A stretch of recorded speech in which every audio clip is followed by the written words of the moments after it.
Thank you so much. Honorable Minister, UNFCCC officials, ladies and gentlemen,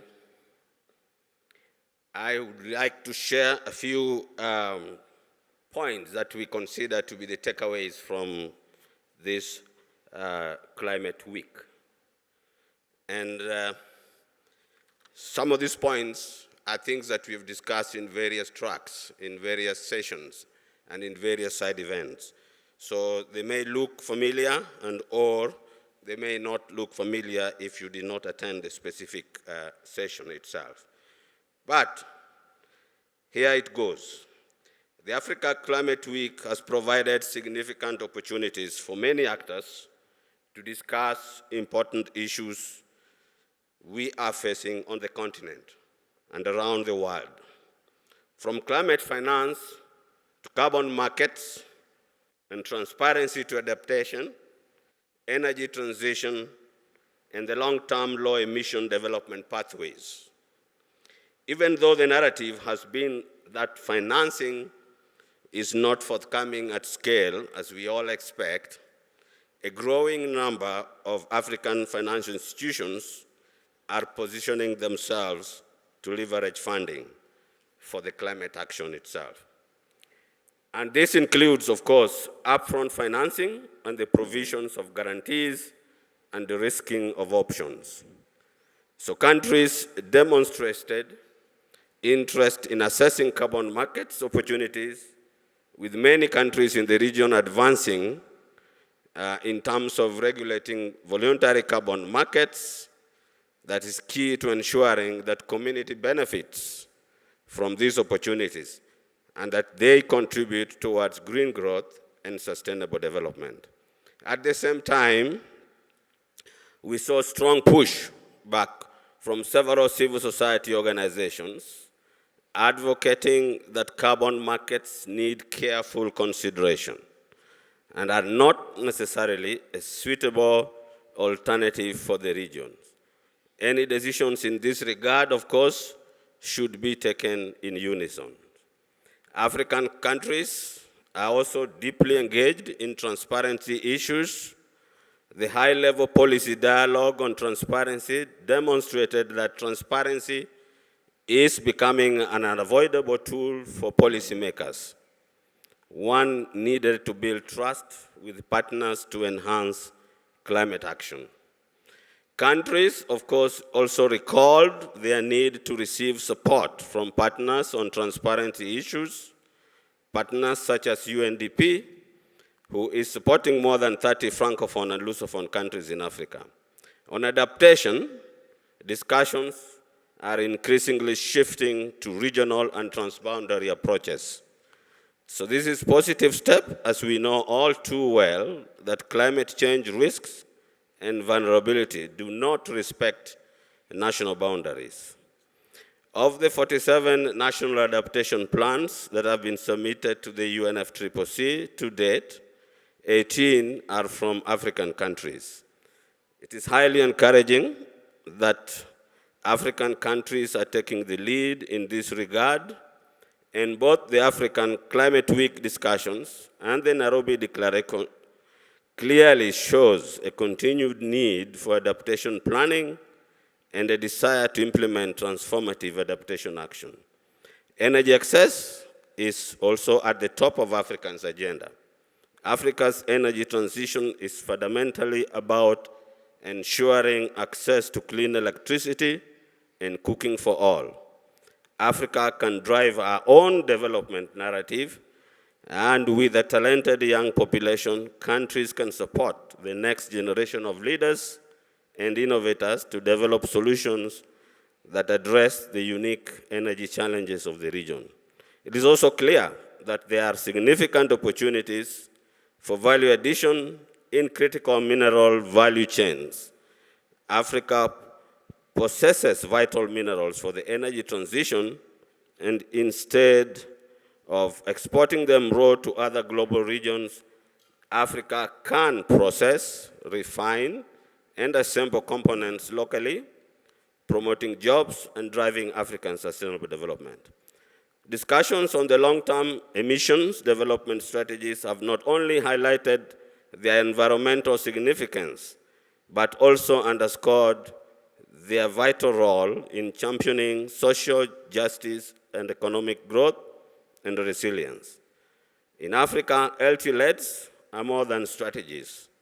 They are a beacon of hope, charting a path towards a sustainable future and for everyone. Finally, it remains clear that meaningful participation of all actors involved and affected by climate change is key, and those most vulnerable and marginalized must be in the driving seat. So young people are continuing to call for representation at a level needed for them as they provide an opportunity for countries and non-state actors to amplify their voices, priorities, and solutions. Critical insights such as the ones I have highlighted now that must be included in the global stocktake process. Thank you so much, and thank you for listening.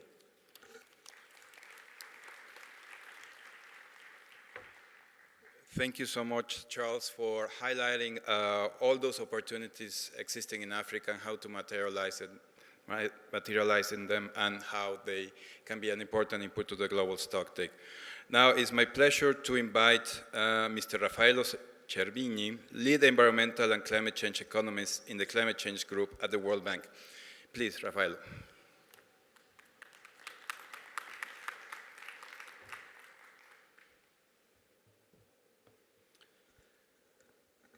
Good afternoon, Honorable Minister, distinguished delegates, ladies and gentlemen. It's really a pleasure to be here, and I would like to start by really extending our thanks as the World Bank and World Bank Group to the government of Kenya, to the African Union, UNFCCC, for organizing such a unique, formidable event that started with the Africa Climate Summit and is ending now with the Africa Climate Week. This has really been a really impressive event, and I have to say that Africa is now putting a really high bar for the other regional climate weeks. So it's going to be interesting to see how the other ones are doing, but this has really been a great start of this year's climate weeks. At the World Bank, we've been supporting these efforts since its beginning, and we're delighted that we've been part of this effort as well this year. We've been kind of contributing to a number of tracks, particularly 1, 2, and 3, as well as kind of promoting the, in a cross-cutting way, the issue of climate finance that has had so much attention during this week. I'm going to try to summarize a little bit our insights. I mean, clearly, I'm not going to be able to make justice. There's been limited time to kind of digest and organize this material, but here are some kind of some of our takeaways across the different tracks with perhaps some closing points on some of the cross-cutting issues. On track 1, clearly energy transition is a very big agenda item. This has to do with universal energy access and affordable energy access and so on. And all of that requires an appropriate combination of fiscal, concessional, private sector and carbon market resources. Clearly there is a number of very important institutional issues to be addressed. But in addition, we found and we discussed with partners the challenge of being selective in the use of scarce concessional finance in a way that we can target essentially the activities that have the largest impacts in terms of providing multiplying access, in terms of alleviating poverty, promoting innovation, and tapping, of course, into the potential renewables. Another very important aspect that has emerged is the making sure that we engage in with social at the social level with stakeholders to promote the just transition, which is a very important and delicate issue in the context of the African continent. Green shipping, it's another area where we have engaged, and I think we found that there is a very important potential that should be further explored on the potential of Africa to benefit from the promises of this sector, particularly in relation to shipping. We found also that in discussion with stakeholders, there is a need to further promote data and evidence so that policies and interventions at the sector, at the project level, can be properly informed. Again, on the track 2, another important area has been the development of sustainable and resilient regional networks for transport, which I think many see as a key driver for lasting growth of the continent. Electric mobility has come up also as an important issue, and that should be promoted and could be promoted through local manufacturing of equipment, including in particular batteries. And finally, on this track, one element that we found was important is to give enough attention to inclusion and sustainability in urban development, including through land use planning, to make sure that there is enough forward-looking attention to these issues. Under track 3, we worked with a number of partners on forest issues. And of course, there is a lot of expectations from the forest carbon sequestration potential. But I think it has been highlighted in a number of discussions that the governance of the carbon markets is key in terms of transparency and in terms of ensuring benefit sharing. And of course, forests, yes, they're a very important repository of carbon, but they also provide a wider range of benefits for local communities. So it's important to kind of keep working together on the data and analytics to ensure that we have a full understanding of the complementarities and trade-offs among these different type of benefits. Let me conclude with a few observations of a more cross-cutting nature that we found across the different tracks. So on carbon finance, we hosted actually an affiliated event focusing in particular on one when we talk about private sector in Africa, really as much as in any other realities, but SMEs, micro, small and medium enterprises are really the engine of economic growth. And so we need to find ways to kind of empower and enable this driver of change to really have access to the financing that is needed to promote kind of a low carbon and resilient growth. And at the same time, these operators face particular challenges in terms of kind of cost of credit and reduction of risk and so on. So I think proper attention should be given to the specificity of the sector that can really kind of make a difference in the future of Africa. And finally, we had several good discussions on carbon markets, and we found that there's really a lot of dynamism, and there is a lot going on, particularly in terms of the potential for Article 6 implementation, particularly in terms of activities that are taking place to promote legislative and regulatory framework that can promote that. At the same time, we found there is a fair amount of realism. It is clear perception that it's one important element, but not the only one in a wider sort of toolbox. It's not a silver bullet. And what is key for that, for carbon markets really to deliver is to have a clear, business-friendly and kind of lasting regulatory framework, bring down the cost and streamline the processes.